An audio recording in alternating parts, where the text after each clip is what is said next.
Good morning, everyone. My name is Jenny Hobbs, and I serve on the board of DuPage Unitarian Universalist Church. I welcome everyone to our service this morning and welcome visitors to our open and inclusive community. As Unitarian Universalists, we hold that there are many spiritual paths to truth and meaning, and we support one another as we each explore these paths. I would like to especially welcome our guests and welcome again those who have visited us before. Visitors, it is the custom of our congregation to invite you to stand and give your name and where you are from, if you feel comfortable doing so. Are there any visitors who would like to introduce themselves? Yeah, come on. It's okay.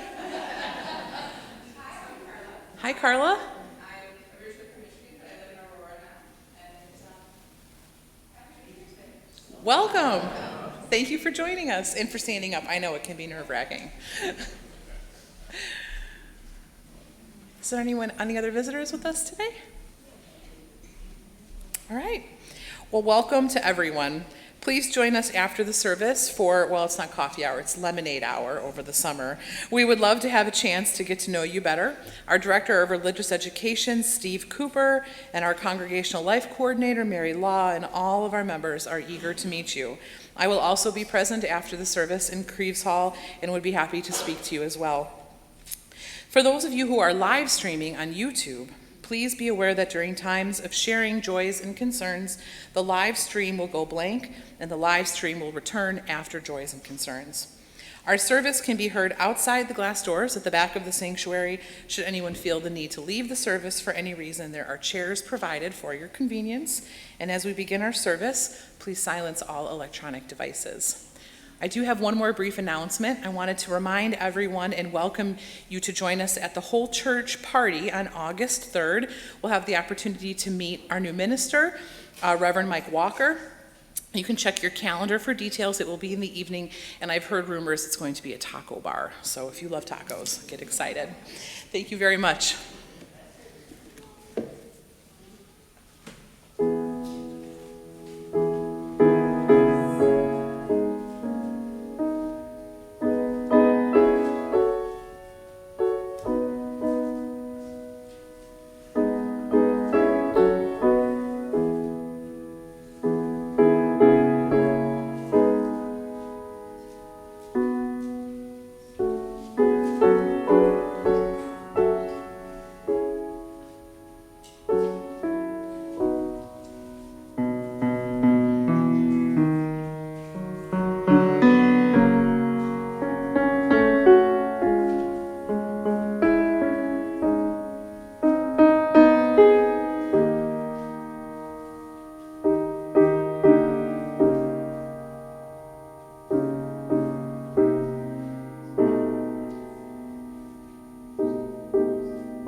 Good morning, everyone. I'm Kelly Tremblay-Freitag, a member of the Sunday Services Committee here at our church.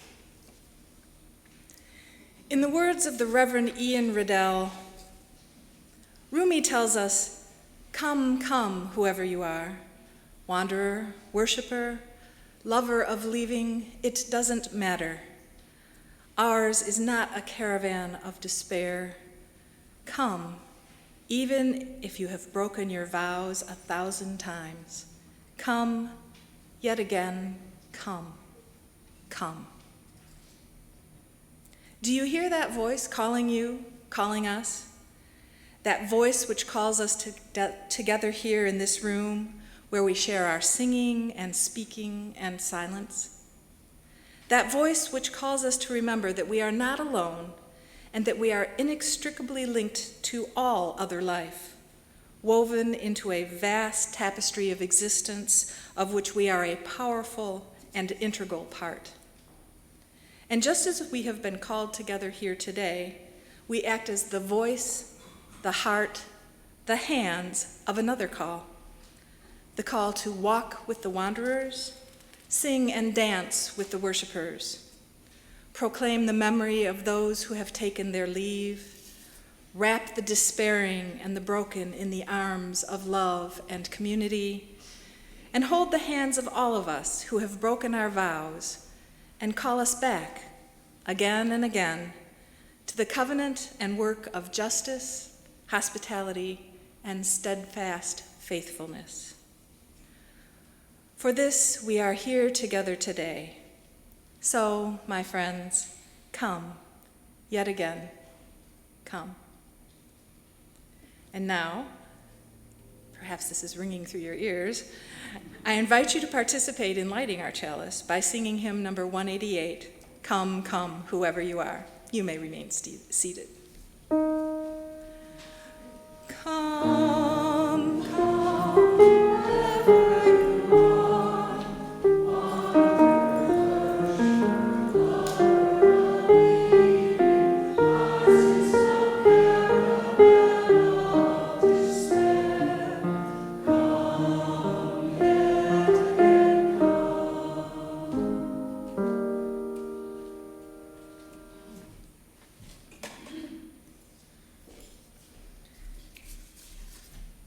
Today, we will hear from 3 members of our community about the invisible differences that they live with. Our theme, Invisible Differences, encompasses both those things that are considered disabilities and also other differences that cause someone to be treated as if they are not normal or are somehow other. The CDC tells us that 1 in 4 adults in the United States lives with some sort of disability, either cognitive or physical. Some may be visible or otherwise obvious, and some might affect your loved ones without you even knowing. But there are many reasons for someone to be seen or treated as different. So it follows that most of the people you meet are different than what society tells us is normal. As UUs, we aspire to be welcoming to all who come through our doors. Our values call us to welcome those who don't feel accepted elsewhere, people who may look or act differently, people with mental or chronic illnesses, people who might not fit into the narrative society writes for us. While literature abounds with articles about how short a time most people take to form an impression of someone they have just met, I believe that here at DUC, most of us work harder when trying to get to know someone. We have a conversation, and many of our assumptions of their life and abilities come from their outward aspect. Are they a person of color? What is their physical appearance or disabilities? What do they do for a living? This is a normal part of getting to know someone, but we don't often think of the hidden differences they might have. Things like, do they have social anxiety? Are they in pain much of the time? Might they be worried about finances? Maybe they have no family or support system. Our assumptions of normality can lead us to make judgments about the worthiness of someone. They never volunteer at church. They must think they're too good for it, or they aren't very committed members. But what if they don't have the spare energy or the ability to commit the time? It is my hope that the stories you hear today will broaden your idea of what is normal when dealing with our fellow congregants and guests, and perhaps help you think of other hidden differences you might have missed in the past. When we work at eroding our ingrained assumptions of normality, we can make our church home a more inclusive, welcoming place for those who come here, seeking a place to belong.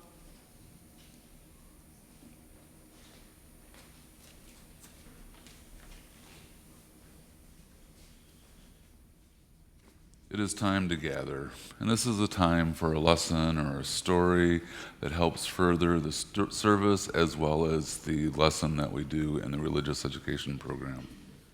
So today I'm going to share a story about a young lady who has an invisible difference, and it's called celiac disease.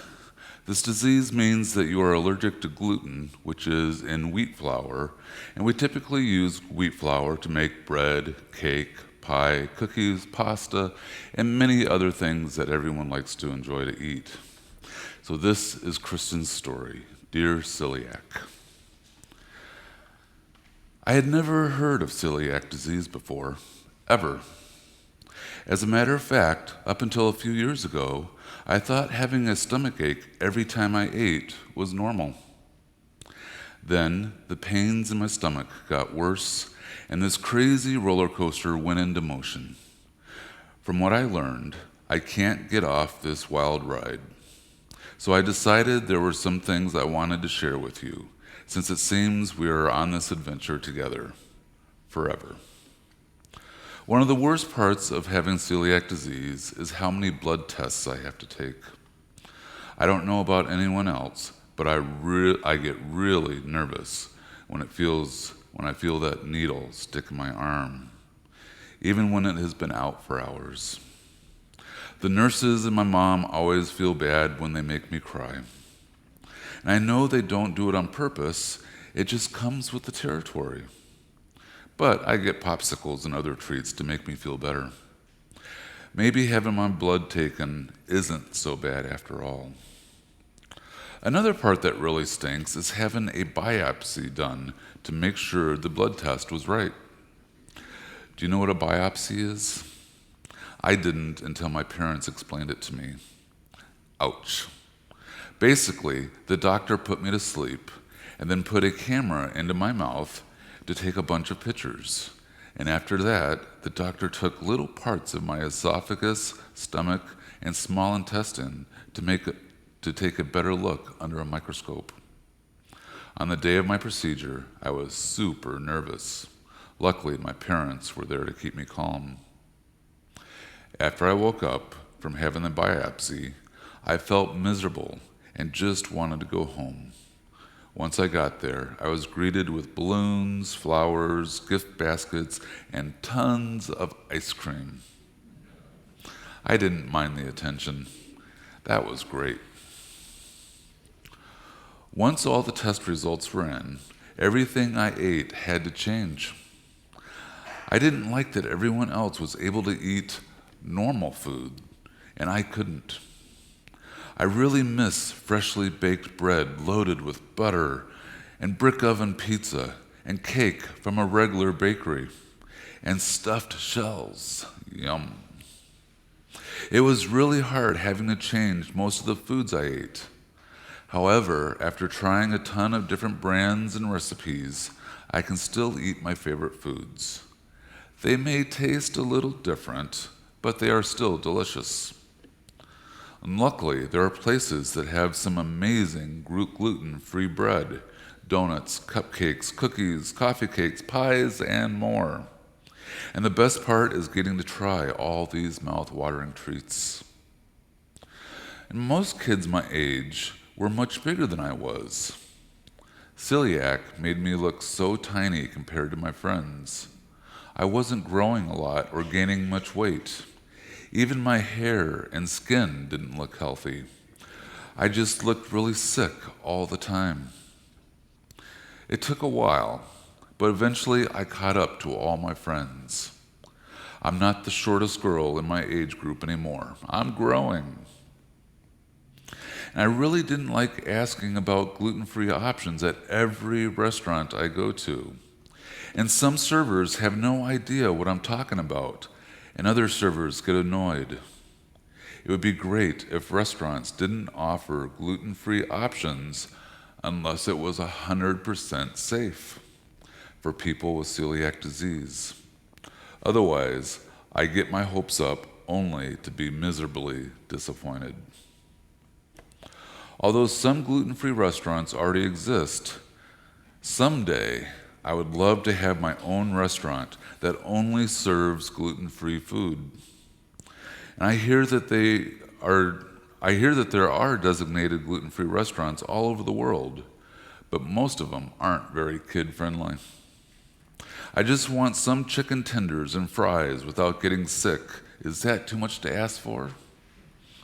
And by the way, FOG, means free of gluten. Most of my family and friends understand my disease, but it takes a lot of explaining. Sometimes meeting new people can make me anxious because I have to explain celiac disease again and again. And getting asked all the time why my food looks different can hurt my feelings. I have learned to not let it bother me as much as it did in the beginning. It's a good thing the food I get at lunch is delicious. My friends say my food sometimes looks better than theirs. I would have to agree. My gluten-free food does look better than theirs, especially that mystery meat. On Halloween, my parents and I have to do a ton of research just so I can eat a piece of candy.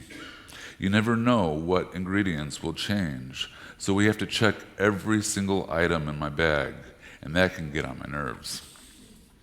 But I'm so glad that most of my favorite candies and chocolate bars are gluten-free, but I have to make sure that they are the right shape and size. Sometimes these types of candy bars can contain gluten. And when I hang out with friends, go on sleepovers, or attend birthday parties, I have to bring my own gluten-free food. Most of the time I don't mind. I know that I get to eat what I like. And there have been a few times where I've wished I could just eat what everyone else was having, so that the other kids would stop staring at me. But I'm so lucky that my family and close friends totally have my back when it comes to making gluten-free food for me. It is really nice when we have a party and there are a lot of gluten-free options for me. And the best part is watching everyone eating my food. My mom and grandmas have learned how to make my favorite foods gluten-free. They are the best. But it really stinks when you eat something that is not 100% gluten-free and you get a really bad stomachache, a headache, sometimes a skin rash. Even a tiny little crumb can make me sick for days. At least I can get some good quality alone time to catch up on some sleep while working through the pain and discomfort. The sun will still be shining when I feel better. One time at school, our class did a bread experiment. Bread. I couldn't participate, of course, and a kid wasn't paying attention and placed the bread on my desk. My friends had to take the bread off my desk for me since I couldn't and wouldn't touch it.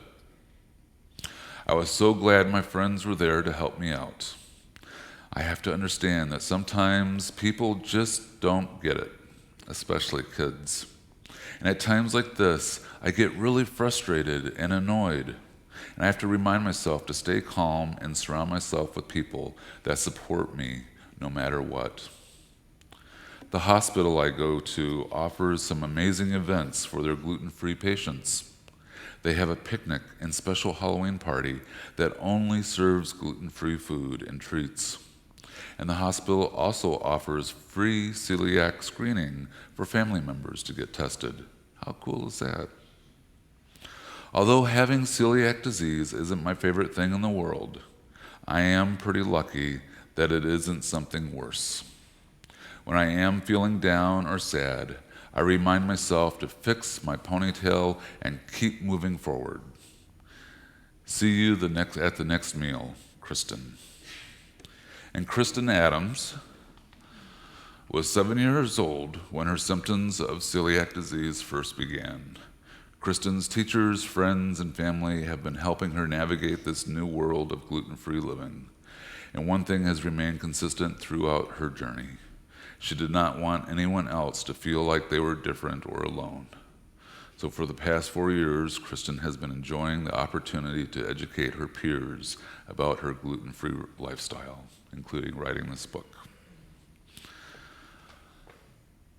Please stand in body or spirit. We're going to sing hymn number 1008 in the teal hymnal, When Our Heart is in a Holy Place. The kids and I will leave after the first verse, and we're going to go make some gluten-free muffins.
Now is the time we take in our service to pause and honor those personal joys and concerns that you may carry in your hearts.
We will now hear from our fellow DUC community members about the hidden differences they have lived with. Becky Trombley-Freitag, Caitlin Swinford, and Glenn Tang have all generously agreed to share their experiences in navigating a world that labels them as different. When writing these words for this service, long after inviting them to share, I realized that each of these are young people who grew up here at DUC. I'm aware there are many others, both adults and children, that I might have asked to speak. Some were asked and demurred, and others I didn't know enough about to ask. But after thinking about it, I decided I liked the idea that these are people that members of this church might know. A sort of wake-up call that maybe you don't know everyone as well as you think you do. I hope their stories help us redefine our assumption of what it is to be normal.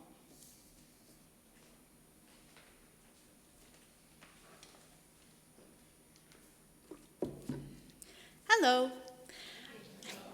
I'm Becky Trombley-Freitag, and my invisible difference is that I'm aromantic and asexual. Now, all that means is that I don't feel sexual or romantic attraction to anyone. It's not an ideological stance or anti-romance or an illness or a vow of celibacy. It really is just the lack of attraction to anyone in that way. Growing up, I knew I was different. Cliché, I know, but there you go. Around the age that kids start getting crushes and doing all that I like you stuff, probably around 2nd or 3rd grade, I just didn't. My best friend at the time had a different crush every other week, but I was willing to consider her a statistical outlier. But as the years went on, I never liked someone like that. I never fixated on a person and thought about them all the time and wanted to be with them and hold their hand and all that other stuff the kids were talking about. I have a distinct memory of my best friend deciding that she wanted to teach me how to have a crush, so I should pick a guy. So I picked one with a pleasant enough face, but in all honesty, it was probably because he had those cool frosted tips that they had in the 90s. She would regularly ambush me with questions like, "What are you thinking about right now?" when I was staring into space, and the answer was usually something like, "Dragons," or "Harry Potter," or "food." To which she would roll her eyes and angrily remind me that no, I was daydreaming about my crush. Yes, of course, that's what I was doing.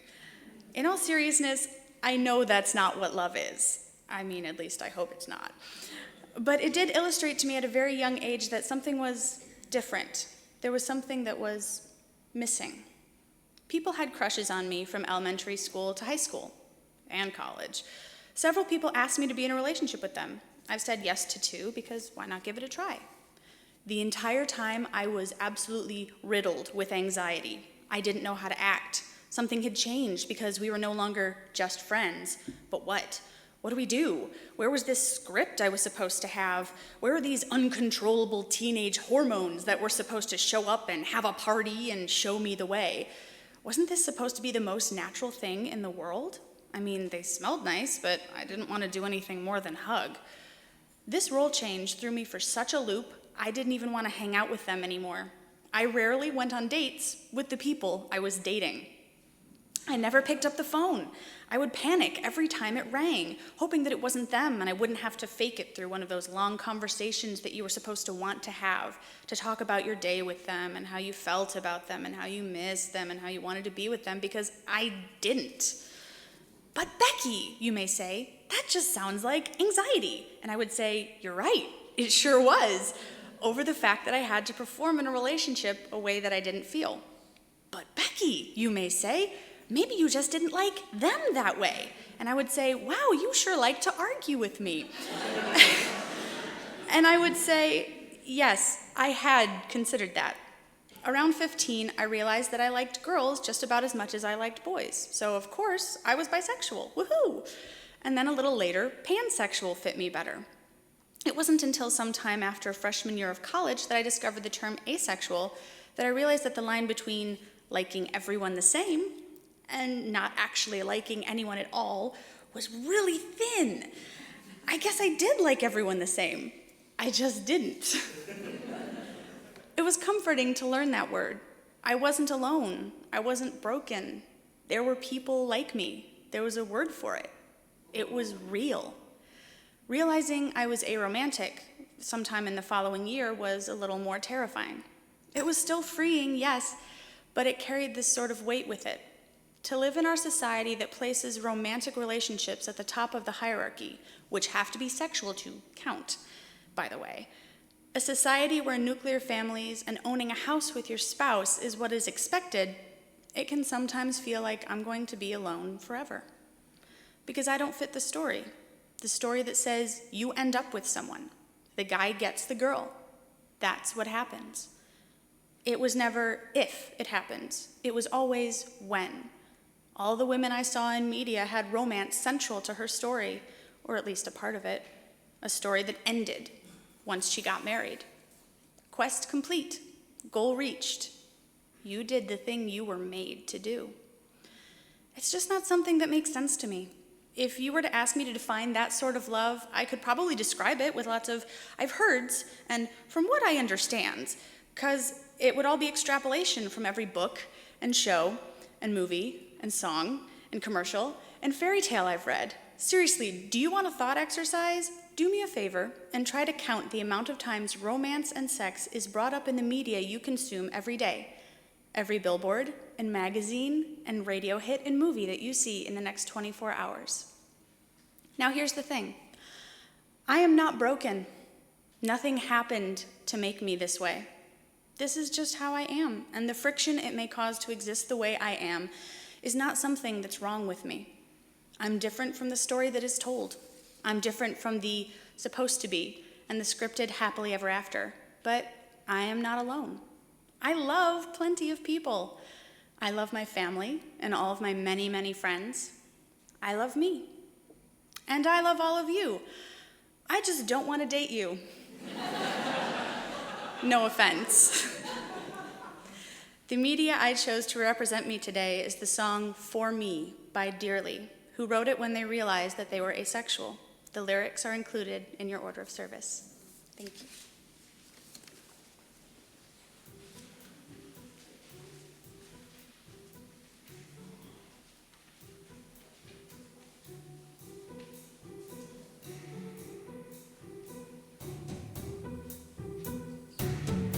I don't catch on fire.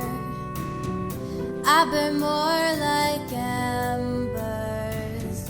But for every color of desire, only one is remembered. There's no switch to turn me on.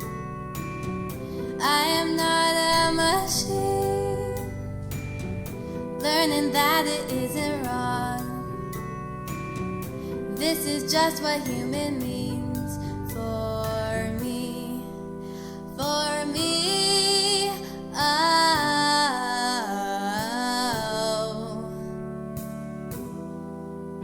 For me, oh.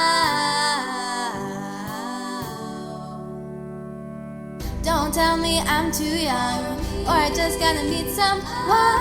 I finally met myself. Don't tell me it's make-believe. Don't tell me what I need. I'm trying to be enough for myself. And there's no guarantee I won't end up alone. At least I'm finally free from the fear of the unknown, and that's enough for me. For me,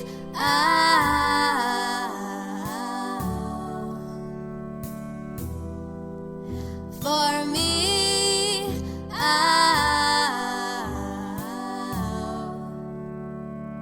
don't tell me I'm too young, or I just gotta meet someone. I finally met myself. Don't tell me it's make-believe. Don't tell me what I need. I'm trying to be enough for myself. Everybody loves a little different. Everybody's heart's pretty much a mess. Everybody loves a little different. Doesn't mean I love you any less. Everybody loves a little different. Everybody's heart's pretty much a mess. Everybody loves a little different. Doesn't mean I love you any less.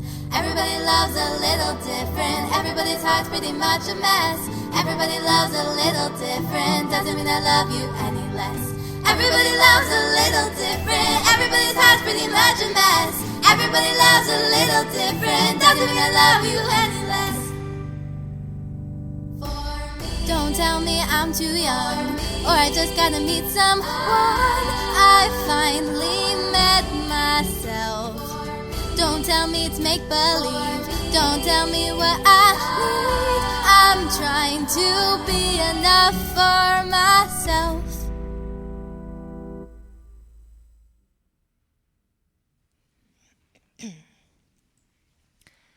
The alarm sounds.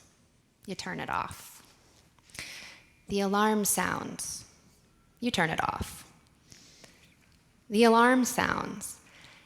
Didn't you just turn one off? Yes. This is a different one.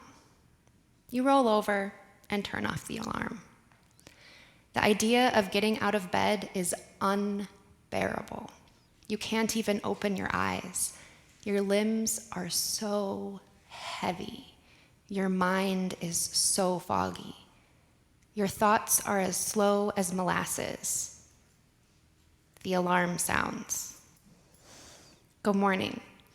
For those of you who don't know, I'm Kate Swinford. My invisible difference is my invisible illness.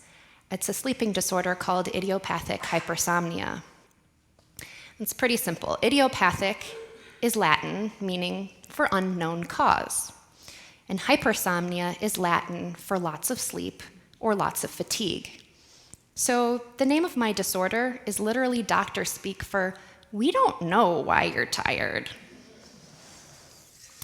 I'm sure many of you have heard that the average person spends 1/3 of their life in bed. It's not so for me. I spend closer to half my life there.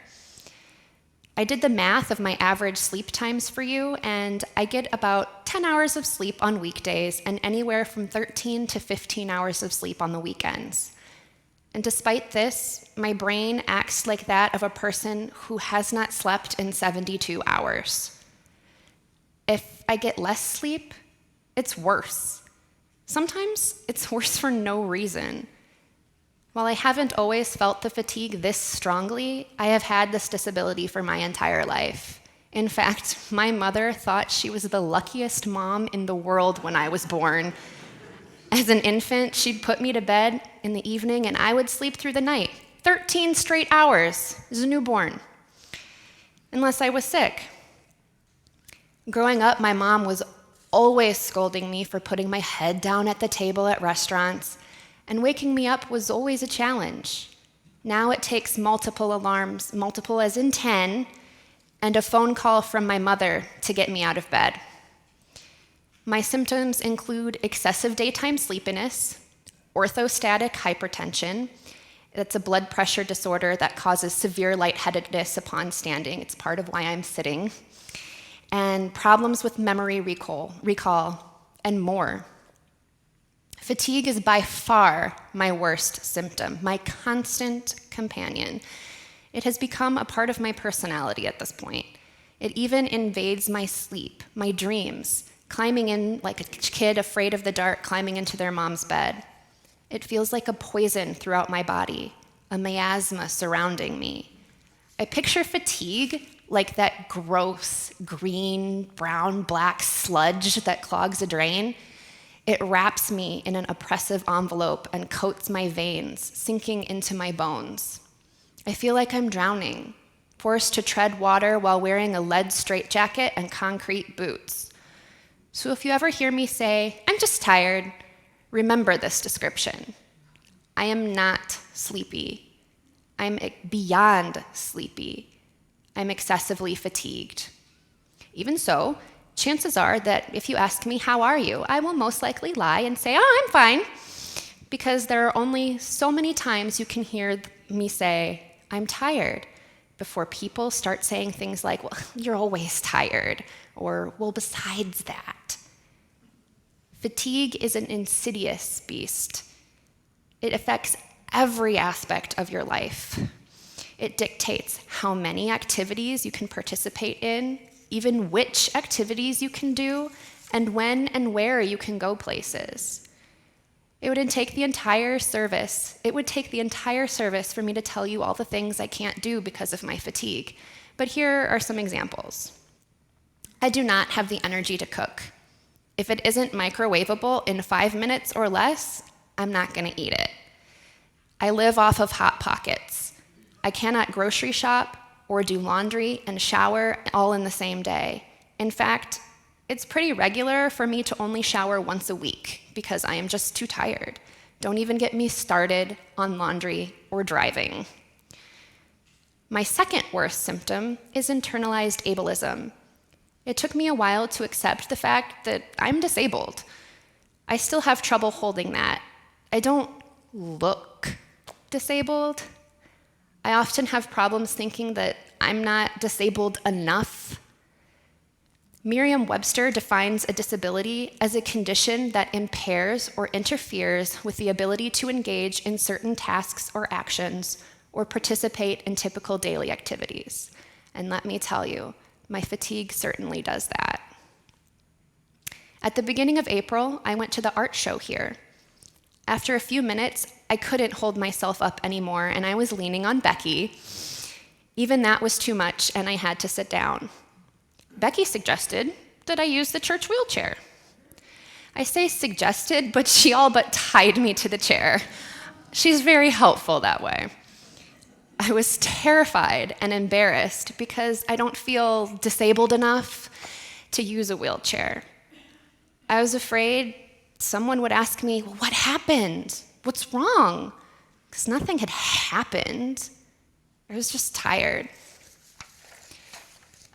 People underestimate how debilitating fatigue can be or how much of a person's life it can affect. Spoiler alert, when you're spending your whole day fighting to keep your eyes open, it affects every part of your life. And yes, I am fighting that this very second. Thank you.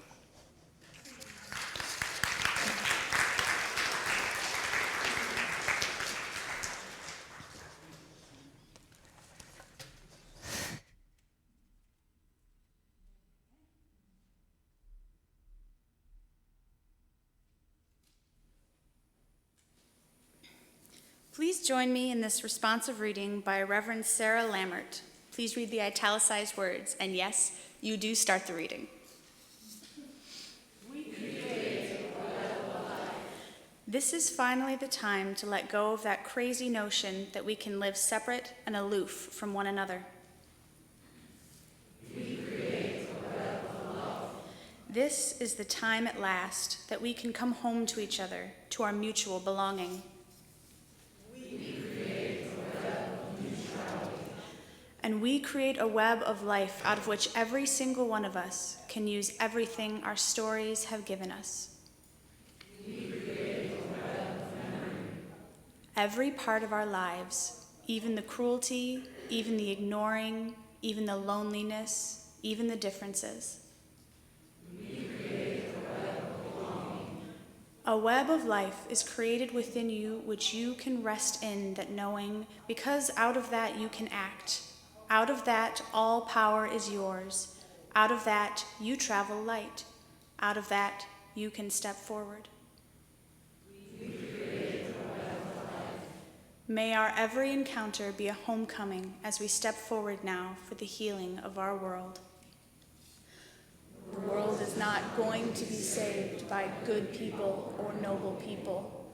The world is going to be healed by ordinary people like you and me, who are not afraid of pain and who are not afraid of loving each other.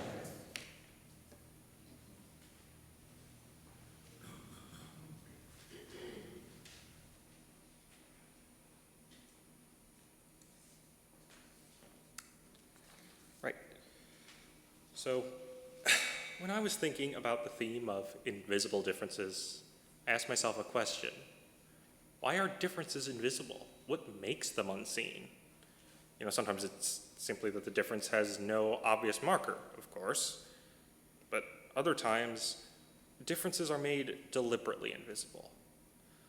This talk's about why that is, and this talk is also about me. So, about the comic. I'm autistic, so this comic represents me. And it's pretty accurate to how society thinks about the condition. Either you're really affected, or you're just quirky. Or as I like to say, high functioning means your needs are invisible, but low functioning means that your agency is invisible. Each of these conceptions hides half of my experience. And that's when people know what autism actually is. Most people just picture screaming children. That's not at all what autistic means, though. It's more of a spectrum of multiple hues, like a rainbow of symptoms. It means that we experience the world in different ways, and everything else flows from there. Of course, it's not possible to see somebody experiencing the world differently because, well, other people's experiences are always unseen. So people won't always understand the reasons behind what I do. Sometimes I don't understand either. For instance, fidgeting in chairs, huge problem in elementary school. It's probably something to do with like my vestibular system and proprioception and how I process stuff, you know. The point is, my teachers did not get it. They say it was disruptive, that it was a discipline issue. Now, weird movement, of course, is pretty visible. But the cause is hidden, and, well, the solution is to hide the urge to move weird. Back to the comic. If autism is seen as a gradient from high functioning to low functioning, then the goal of therapy is to move toward the functioning side. So, be less autistic. Which is impossible because it's a part of who I am. It's baked into my actual personality and identity, and it colors everything I experience and do. So that's like the best way to be autistic, though, is in a way where my differences don't inconvenience normal people. The funny thing about society and socialization, despite experiencing social stuff differently, I did pick up some social norms, is that a lot of the time the person trying to generalize myself as either affected or not is also me. So that's one reason why it's hidden. I try not to act like I need help, because in the back of my mind, needing help means that I'm low functioning. I really hate those terms, by the way. I mean, I don't really think like that all the time, because intellectually I know it's a loaded bull, but it can be hard. Hard because I'm embarrassed to need help. It's also hard because I've only ever been myself, so I don't know if something's legitimately harder for me than it is for other people. Some of my differences, are invisible even to me. Lately, I've been trying to find a job, and I don't know whether to tell the interviewers that I'm autistic. Like, if I do, will they discount my weirdness as just autism, or will they see weirdness where there was none? Or will it make them lower their expectations for good or for ill? If my symptoms are visible, whether that's by me disclosing it or just by me displaying it, will employers classify me as too autistic to have a job? These are difficult questions to answer. I'm basically stuck with this dilemma. I want to be proud of my neurology, and I want to have the same access that others have, but I don't want to be othered for it. And since my outer differences are just on the edge of disability, well, I struggle with how much to make my inner differences visible. Well, but now that I've gone and show you all, I hope you'll help me and people like me figure that out. Thank you.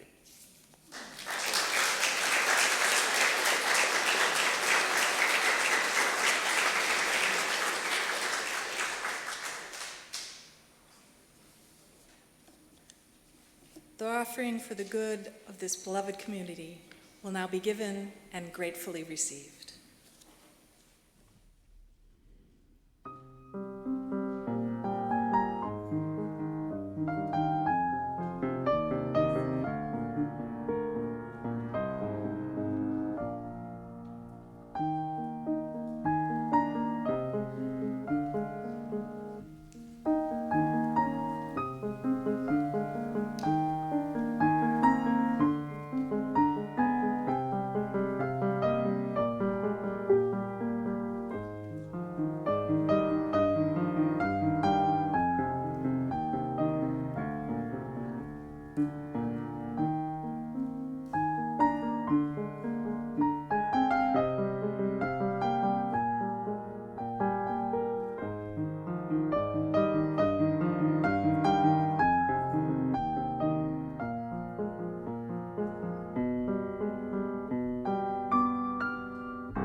Today we have shared the stories of members from our community who live with invisible differences.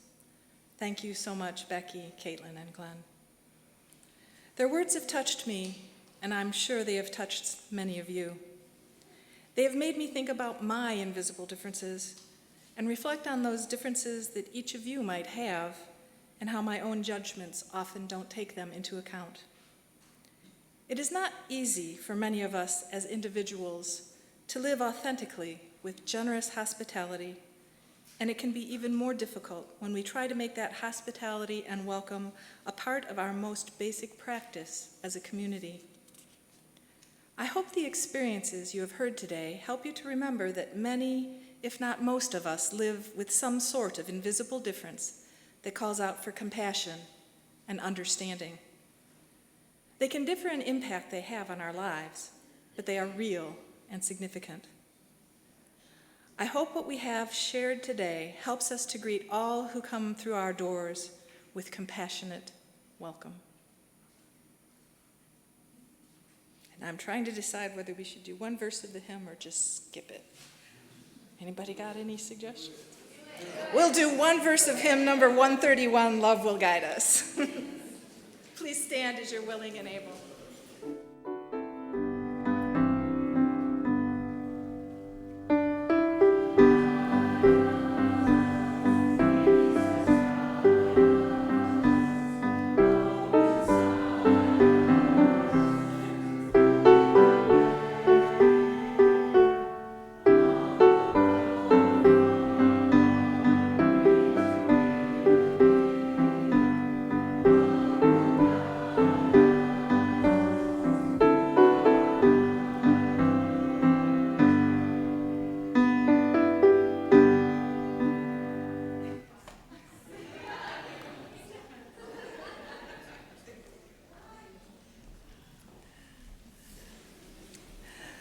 The Reverend Eric Walker Wickstrom tells us, if you are who you were, and if the person next to you is who they were, if none of us has changed since the day we came in here, we have failed. The purpose of this community, of any church, temple, zendo, mosque, is to help its people grow.